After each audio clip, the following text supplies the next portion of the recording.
Hey everyone, welcome back to another video. Today's video will be a little bit different. I won't be making any tutorial today. Instead, I will be talking about my experience in my first job fair here in Canada. When I was there, I noticed something really interesting, and it was like most of the people were doing the same thing, like they were lining up and handling resume, hoping just to get called back. And and I remember like thinking to myself like why these employers want to call back these people if they are all the same. What's the difference between the first one in the line and the last one in the line? And that got me thinking. And before I start handling resume, I developed a strategy that I think it will work well for me. And this strategy, I didn't invent it myself. This strategy is something that I've been learning from a while. From mainly, I will leave in the comments some of the places, the videos that I learned these strategies. One of them is Mikael Mota. He's a Brazilian guy. He's amazing. And the other one is I don't remember the name, but for me, it's one of the best in this interview question and answers. So, for not delay the story, I will tell you exactly what I did and what was my strategy and what was the result. Okay, so I decided a different strategy, and what was the result? So I get 3 follow-up interviews and 4 linked connections, and even though this is not a job, still this is not a job already. I think it grows my network, and I think I'm in the right path to land my first data science job here in Canada. So in this video, I'm going to break down my exact approach so you can do exactly the same.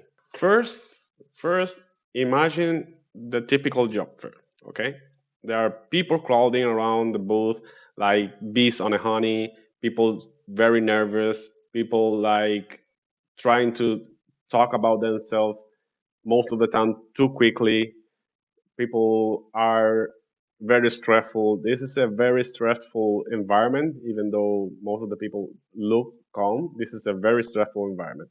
And what about the recruiters? The recruiters are overwhelming because imagine to be in a place hearing, I don't know, maybe 300 peoples in a day talking about themselves. Probably they have heard the same speech, the same pitch from 500 people already, and it's the same over and over and over.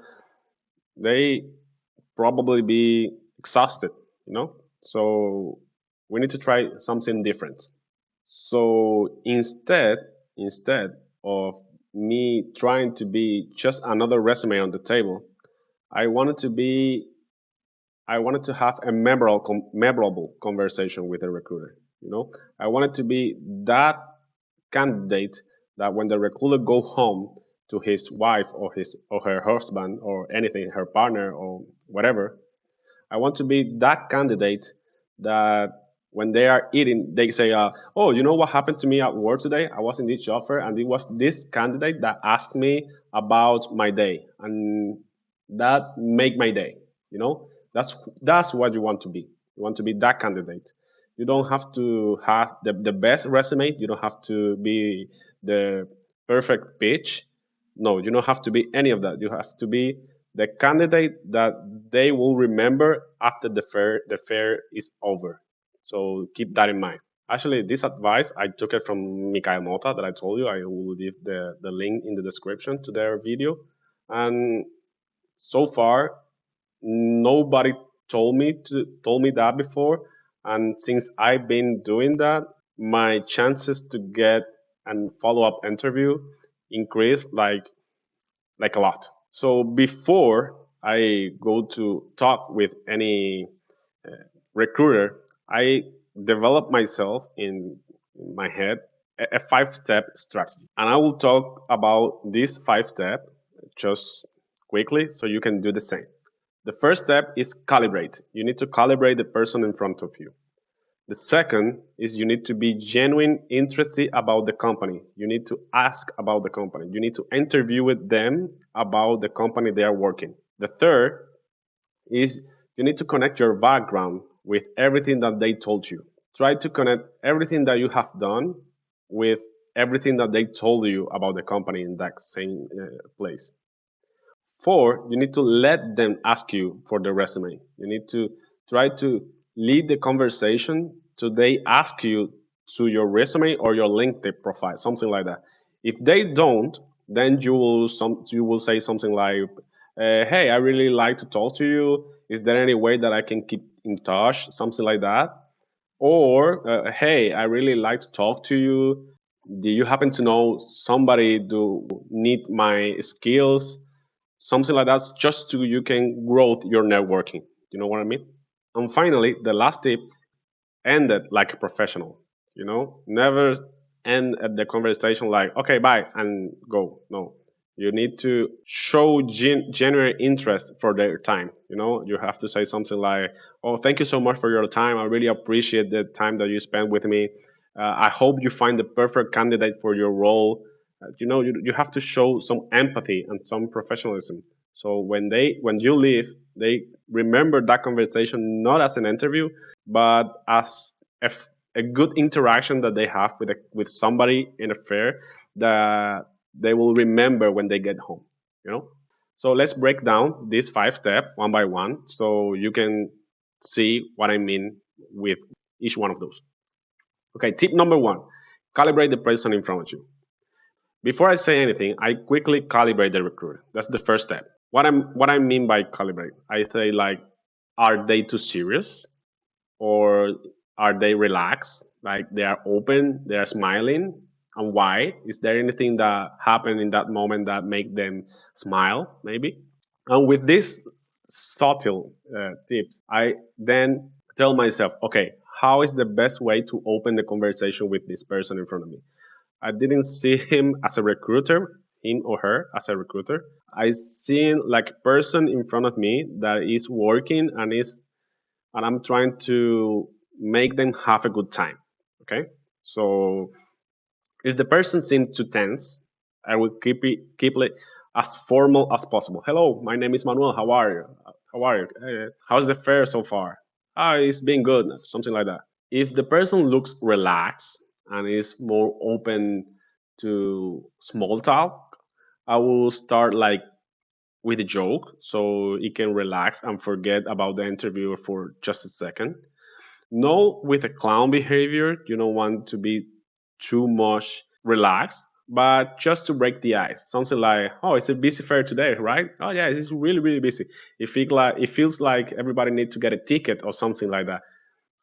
Something for their relax and be more open to a good conversation is what you want. The second tip is you need to show genuine interest in their company. How you do that? Okay.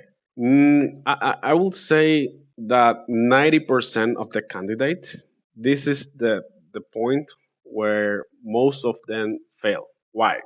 Because most of the candidates get to the recruiter and before saying anything they will start like, "Hello, my name is Manuel. I'm here because I want a job and I go doing this and that." And they never give the opportunity to the recruiter to actually show what this job is about you know Instead of doing that, what I did and what I recommended to you to do, because it worked for me, is something like, "Hey, I check in your website that you're working with, I don't know, X thing. And I would love to hear more from you, from your perspective, you that you work in that company. What makes that company special for you?" You are asking him to talk about the company, but not in a matter of the daily thing that you will be doing in your job, but from their perspective, for their experience, how they feel working in the company. That will make him connect more with you, because he will be talking about his feelings and not about the technical skill that you will need.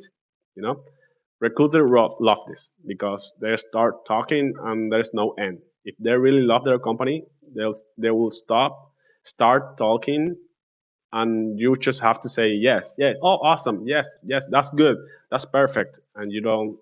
Okay, Now that you have their attention and they talk a lot about the company, you will hear everything that he's telling you, and you will catch some phrases so you can link those phrases to your background, because now you are not a stranger to this person, because you already start with the icebreaker, you create a connection with him, maybe you share some personal histories with this guy or this woman, and now you are prepared to connect your background with everything that they told you. This is our first tip, and here is a little example of how I approach this situation.